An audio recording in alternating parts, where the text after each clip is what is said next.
পেশাগতভাবে মানুষের পরিচয় থাকলেও বাস্তব জীবনে মনুষ্যত্বই সবাইকে পরিচিত করে তোলে।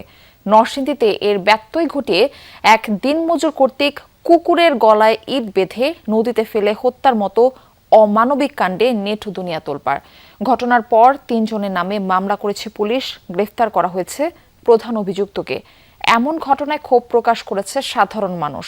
জড়িতদের শাস্তির পাশাপাশি এসব প্রাণীর স্বাভাবিক নিরাপত্তা নিশ্চিতের দাবি উঠেছে।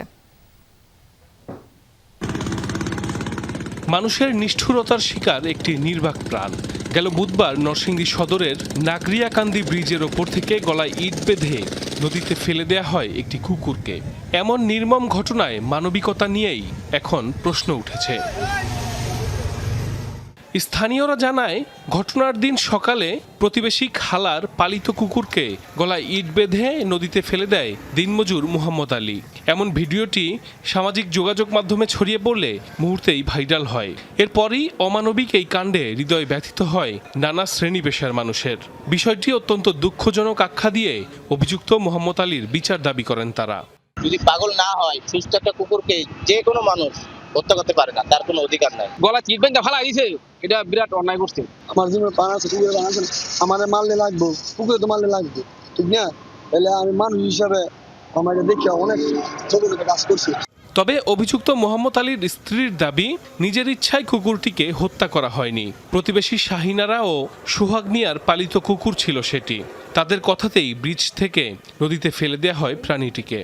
সব দোষ ওই খালারটা আমার জামাইরা ফাঁসাইছে। আমার জামাইয়ের কোনো দোষ নাই, আমার বাচ্চারা রেসিং করছে। এদিকে বিষয়টি জানাজানির পর অভিযুক্তকে পুলিশের কাছে সোপর্দ করেছে জেলা ছাত্রদলের নেতাকর্মীরা। কান ধরেও উঠবোস করানো হয়।